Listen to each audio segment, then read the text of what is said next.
You're welcome back. It's talk time. President Muhammadu Buhari will present the 2017 budget on December the 14th. This was disclosed in President Buhari's letter to the National Assembly on Tuesday. The government has proposed a budget of 7.3 trillion naira for the year 2017, which represents an increase of about 20% over the 2016 appropriation of 6 trillion naira. So Minister of Budget and National Plan Udo Duma said last week that the 2017 fiscal document had been well prepared to avoid the pitfalls which characterized the 2016 budget. Presentation of the 2017 budget proposal and plans to lead Nigeria out of recession. I crave the kind indulgence of the National Assembly to grant me the slot of 10:00 hours on Wednesday, the 14th of December 2016, to formally address a joint session of the National Assembly on the 2017 budget proposal and our plans to get the country out of recession. Please extend, Mr. Senate President, the assurances of my highest regards to the distinguished senators as I look forward to addressing the joint session. Signed, Muhammadu Buhari. Okay, Udo Doma, the Budget and Planning Minister, says the 2017 budget is well prepared, but the senators say the MTEF, that's the Medium-Term Expenditure Framework, and of course the FSP, the Fiscal Strategy Paper, is at best fraudulent, in their words, unrealistic, and totally empty. Okay, so we have with us in the studio a financial analyst, Johnson Chuku, and also joining us from Abuja studio is an economic analyst, Ibrahim Shelling. Good morning, gentlemen. Good morning. So here we are again. The senators have returned the MTEF or MTEF and FSP back to the president. I don't want to repeat the words they used in describing it. What's your take? Well, I think the budget assumptions have adjusted some of those bases for which that they formed the decision of the National Assembly to send back the medium-term expenditure framework. For instance, the issue of exchange rate. The budget is now predicated on 305 naira per dollar in the exchange rate. Initially, it was predicated about 280 in the medium-term expenditure framework. I think that's the major adjustment I've seen. In terms of volume of production, there's still a budget provision of 2.2 million barrels per day, and a barrel benchmark of $42.5 dollars. Yes, those are factors. And then if you look at the inflationary assumption of about 12.9%, I think that's also, to me, that's actually realistic, because if you look at the inflation measures year-on-year movement in consumer price index, and considering the fact that the uptick in inflation actually occurred around April, May of this year when it moved to 15%. So at about 18.3%, I think we are not going to see a very drastic increase in inflation. So you're going to see, yes, there will be inflation, but at 12.9% projection for in the budget, I think that is a bit realistic. So the major crux of the disagreement between the National Assembly and the presidency, we are on volume of production and then on exchange rate. Volume of production at 2.2 million barrels, I think is still very optimistic. I mean, the third quarter of this year, we did only 1.63 million barrels, and we've not resolved the crisis in the Niger Delta. Optimistic, but is it realistic? You just talked about the Niger Delta crisis. Yeah, volume. That's brought down the volume to about 1.6 or thereabout, even lower. 1.63. Lower. Volume projection for me is very optimistic, too optimistic. Price projection is relatively realistic. I mean, crude is doing about $55 today. Presently. So even in worst case scenario, and well, you never can predict here. We've done $27. But I believe with the decision of OPEC supported by Russia, if they stick to that decision to cut production by 1.3 million barrels without imposing the same cut on Nigeria, and we're able to address our local production, I believe that crude price should range around at $50. So the $42.5 projection for me is realistic. But the key thing is that we are not likely, for me, it will be an exceptional occurrence should we meet the falling production. Because even if you stop the crisis in the Niger Delta, even if you reduce the insurgents, you are still going to take some time to restore those pipelines, those facilities to their productive production level. Yeah, okay. So Ibrahim, are you with us now? Let's take one of these issues that Johnson raised, the issue of the benchmark, which is at $42, and the volume of production, which is put at 2.2 million barrels per day. How realistic do you think those are? Good morning. Yeah. Good morning. Well, I think the price is reasonable for 2.5. I mean, given the medium-term expenditure framework, they're looking at 45 and I believe 50 by 2019. It's reasonable. Now, I think the major issue here is the production level. 2.2 billion is very ambitious. I think for the last two years or so, as you said, on average, maybe we've averaged about 1.8. So it's interesting to see how the government has come about that figure. I mean, it's ambitious, if I may say so. Yeah, but they've increased the amnesty the amnesty program budget to about 20 billion now. Maybe that's why they're so optimistic that okay, perhaps they're pumping money into the Niger Delta to assuage the fears and the issues there. Maybe we can come to that figure. I mean, let's be honest. This amnesty program didn't start today. But year on year, we've still seen these issues. Some of these issues go beyond money. You know, it's social issues, it's political issues, which might not necessarily be addressed by simply pumping more money in there. And as the guest in your studio said earlier as well, even if these issues are tackled, I mean, it will take time to to regain the confidence back into that area, also to rebuild the infrastructure that's been damaged. So it's not necessarily just a case of pumping more money into that system and hoping it solves the issue overnight. I think it will take some time before we see the benefits or the kind of figures that the government is trying to look for. All right, let me come back to you, Johnson. There are those who say Nigeria really does not need a budget. What Nigeria needs is an economic blueprint. And in returning this MTEF back to the executive, the Senate actually says that this government's economic team is, at best in disarray. What's your take on that? I'm not going to comment on that. But in any case, let's focus on the economic issues. Yeah. Yes. The budget is the annual plan of the government. We should draw from a long-term and medium-term economic and social plan. In Nigeria, we used to have rolling development plans that informed the decision to build the highways, the flyover, the refineries that we built under a relatively state-controlled economy. But that has seemed to have died. When the Fiscal Responsibility Act was introduced in 2007, its objective is to make for some level of ordered development, structural development.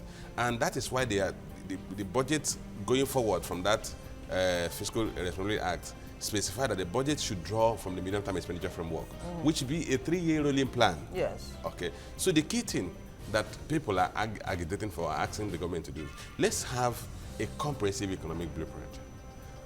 If you have a comprehensive economic blueprint, that will decide how do we want to position the economy. Are we going to be a productive economy, a service economy? If we're going to be a productive economy, what do we need to build to support productivity in the country? Power supply, transport infrastructure, and all the rest.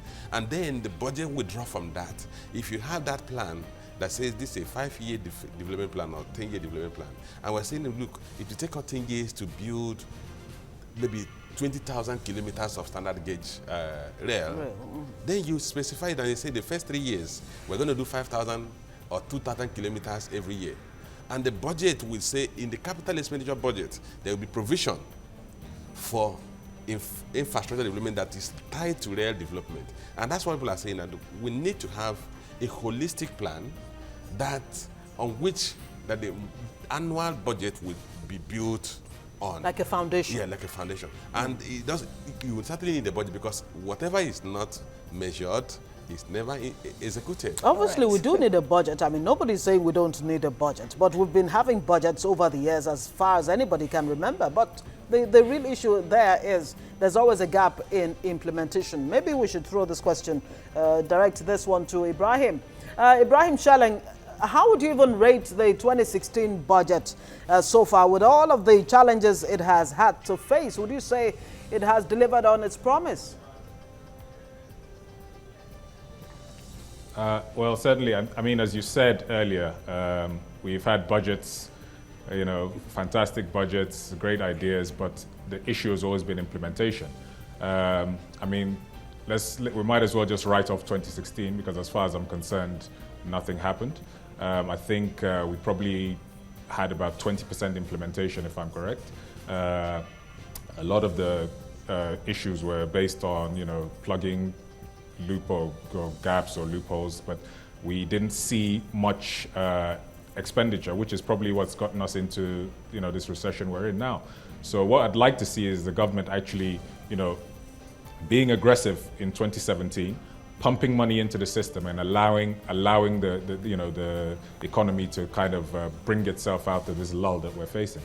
All right, let's go back to the budget. Be that as it may, either bad or good, we have one, and we still hope to have one for next year. And the projected revenue for next year is about 314 billion above what we had in 2016. Although they've said they expect some oil and gas rebound, expected an average of 9% growth. But beyond the oil and gas, the customs is not doing too particularly well. Although now that they said they will ban importation of vehicles via land, perhaps more duties will come into the Nigerian coffers. But how realistic do you think this revenue generation projection is? Again, it goes back to what I was saying earlier about having fantastic budgets without the correct assumptions. I mean, last year, in terms of revenue projection, I think we only achieved perhaps 20% of projected targets, if I'm correct. So, it's interesting. I understand, aside from non-oil revenue, you have, about 1 trillion coming from the mining sector, another 900 billion from customs. But, given what I think your program earlier was mentioning, is that realistic that customs is going to bring about that kind of figure? I'm not so sure. You see, we've had policies that are almost, in opposition to each other, may I say. So there doesn't seem to be a clear focus and direction in where the government wants to go. And this revenue target, I think, is overly optimistic. All right, gentlemen, just stay with us. We'll take a short break. And when we come back, of course, we'll talk more on this.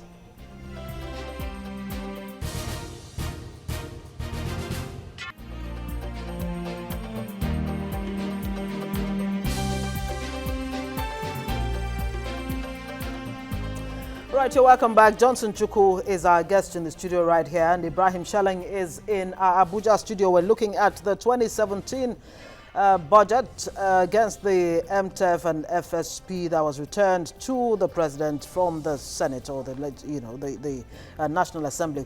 Looking at the 2017 budget, it looks like recurrent expenditure will be getting a larger chunk than the capital expenditure. It's 13% even higher than what we have in 2016.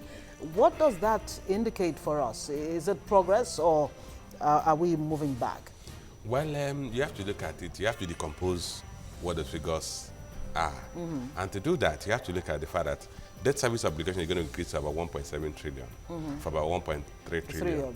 Yes. And that is a material increment because the government has been borrowing heavily to fund its activities in 2016, and we still it's still talking about borrowing $30 billion in 2017 to fund its activities. If you look at the budget projection of 7.28 trillion, you realize that there's a budget deficit of about 2.7 trillion.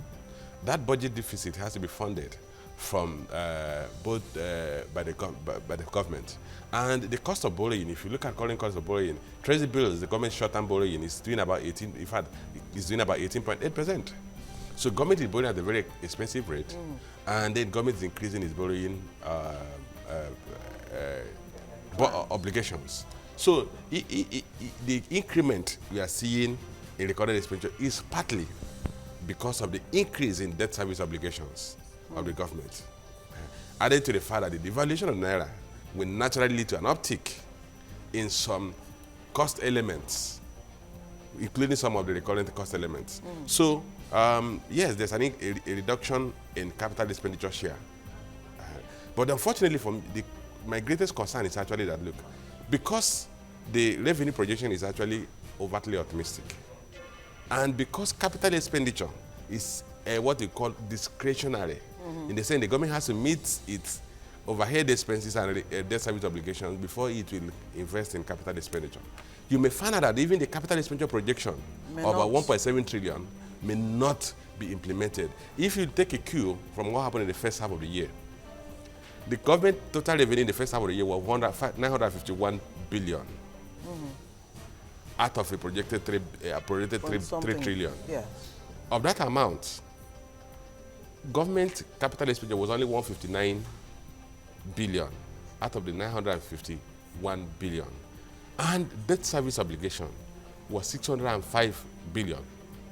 Debt service expense was 605 billion, which meant that in the first half of this year, 64% of the government revenue was spent servicing our debt, leaving very little for capital expenditure. So even the ballooning of the budget projection does not necessarily mean that we're going to get very aggressive with capital expenditure.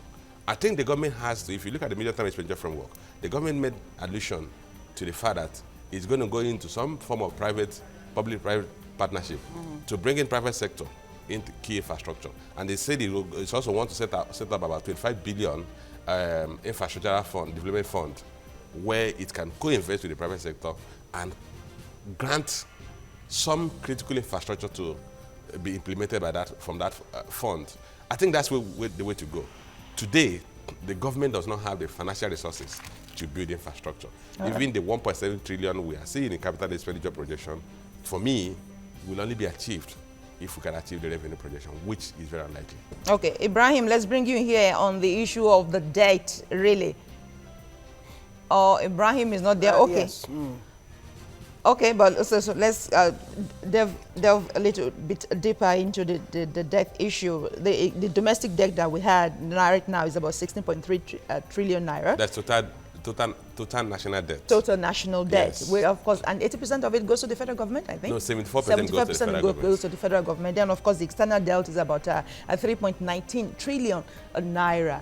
Now, look at what we have. Already we know that the budget for 2017 is a budget of deficit of about 2.3 trillion naira. That's what we are going to have to be borrowing to even get the budget running. Now, look at the ratio of the budget to the projected GDP rate for 2017. The ratio of that, what do you expect? What do you foresee? You see, those are the challenges like I was referring to.